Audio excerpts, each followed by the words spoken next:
पिंगुळीवासी आहेत. आम्ही 1 तारीखला पाझर तलावासंदर्भात उपोषण करणार आहोत. पाझर तलावाचा जो प्रश्न आहे तो प्रश्न खूप गंभीर असा आहे आणि जसा पुलाचा विकास होतो आहे तसा पिंगुळीचा विकास मोठ्या प्रमाणात होत आहे आणि त्यामुळे विकासक जे आहेत ते पिंगुळीच्या दिशेने वळलेले आहेत.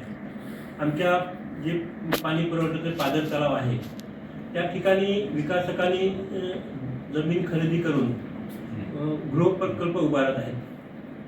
या पाझर तलावाच्या तिन्ही साईडला डोंगर असा भाग आहे आणि मध्यभागी असं तळ आहे. तळ्याचा एकूण सर्वे नंबर आहे तो 29 सर्वे नंबर आहे. 4 हेक्टर 63 गुंठे 20 असं क्षेत्र आहे. हे जिल्हा परिषद मालकीचं आहे आणि त्याच्या बाजूची जमीन आहे 28-1 आणि 28-2. हे जे आहेत हे विकासक आहेत आणि हे विकासक जे आहेत ते या 25 एकर क्षेत्रामध्ये 275 गृहप्रकल्प ते उभारत आहेत आणि एवढ्या गृहप्रकल्प उभारताना त्यांनी सांडपाण्याची जी व्यवस्था जी आहे ती व्यवस्था कुठेच दिसत नाही आणि नैसर्गिक ह्याच्यामध्ये बघितलं आपण तर सांडपाणी हे सकल भागाकडे जाणार आहे आणि सकल भागामध्ये जे पाणी आहे ते पाणी दूषित होणार आहे. त्याशिवाय हे प्रकल्प उभारत असताना जमिनीची मोठ्या प्रमाणात उलथापालथ करणारा आणि त्यामुळे सुद्धा माती जाऊन पाण्याची क्षमता कमी होणार. पावसामध्ये मोठ्या प्रमाणात माती वाहून पाझर तलावामध्ये जाणार आहे.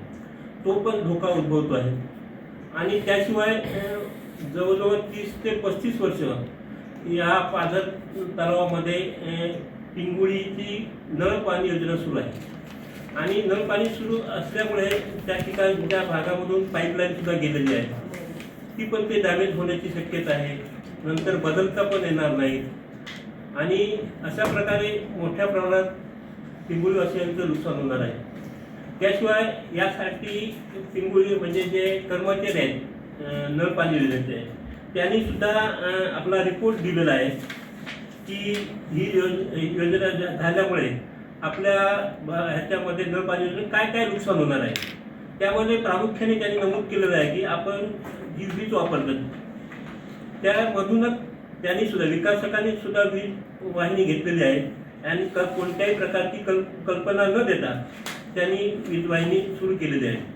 त्याशिवाय विकासकांनी आपण ह्या करतेवेळी पिंगुळी ग्रामपंचायत नळ पाणी योजनेची जी पाईपलाईन आहे ती पाईपलाईन सुद्धा उघडी पडलेली आहे आणि पावसामध्ये किंवा त्यांनी खोदकाम केल्यामुळे जी माती आहे ती पावसामधून वाहून जाऊन तळ्यामध्ये जाणार आहेत आणि तळ्याची पाणी साठवण क्षमता कमी होणार आहे. आणि त्यांच्या जाहिरातीमध्ये बघितलं किंवा त्यांनी जे बॅनर लावलेले आहेत त्यामध्ये असं बघितलं की त्या तळ्याचा उपयोग ते बोटिंगसाठी करणार आहेत.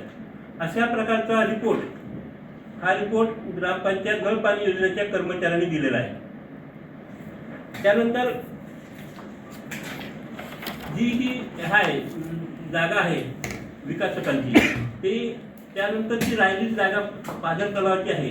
ती पाझर तलावाची जागा म्हणजे जिल्हा परिषद जागा आहे.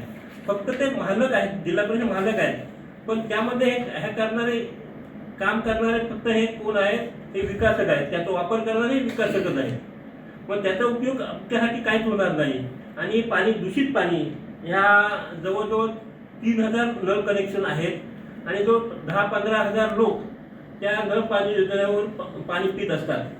त्यानंतर ज्यावेळी मोजणी झाली त्यावेळी सुद्धा ज्या हे बिल्डर्स आहेत त्यांनी आजूबाजूचे जे आहेत जमीनदार आहेत त्यांना लगत कब्जेदार त्यांना कोणत्याही प्रकारची कल्पना न देता म्हणजे काही जणांना दिले पण मुख्य जो कब्जेदार आहेत म्हणजे जिल्हा परिषद पाझर तलाव आहे त्यांना कोणत्याही प्रकारची कल्पना दिलेली नाही नोंदणीच्या वेळी.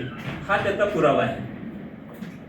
कोणत्याही प्रकारची कल्पना दिली नाही किंवा मोजणी याच्यामध्ये त्या जिल्हा परिषदच्या लपाच्या नावावर जे आहे पाझर तलाव आहे त्यामध्ये त्यांनी मोजणीमध्ये त्यांना सहभाग करून घेतलेला नाही. त्यानंतर या ग्रामपंचायतीने काय केलं आहे की त्यांना NOC दिलेली आहे. NOC देतेवेळी त्या ठिकाणी जी बैठक घेतली 13/5/2025ला, त्यामध्ये 13 सदस्य उपस्थित होते. 13 सदस्य उपस्थित होते आणि आपण बघितलं असाल की ज्यावेळी त्यांनी कार ट्रेस घेतली त्यावेळी फक्त त्यातील 3च दिसत आहेत आणि त्यात करून उपसरपंच नाही आहेत.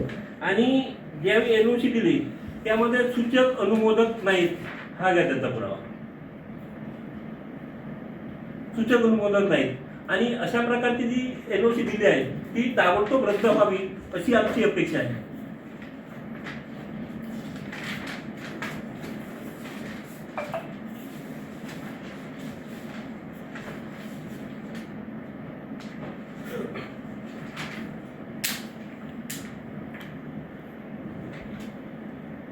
आणि सरपंच महाशय म्हणतात की आम्ही त्या पाण्याचा उपयोग करत नाही आहोत, पण प्रत्यक्षात जर बघितलं की एप्रिल-मे मध्ये त्या पाझर तलावामधून पूर्ण गावाला पाणी पुरवठा होत होतो.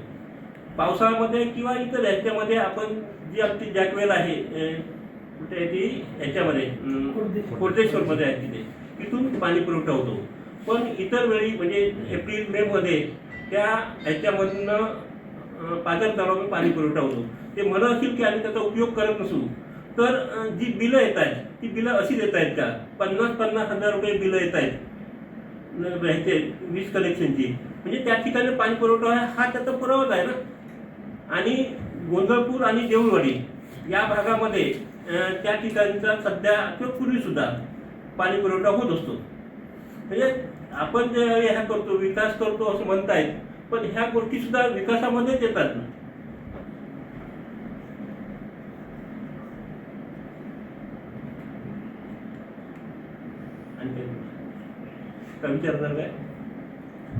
असे आमचे दररोजचे नवनवीन व्हिडिओ पाहण्यासाठी आमचा लोकसंवाद लाईव्ह यूट्यूब चॅनल लाईक आणि सबस्क्राईब करा.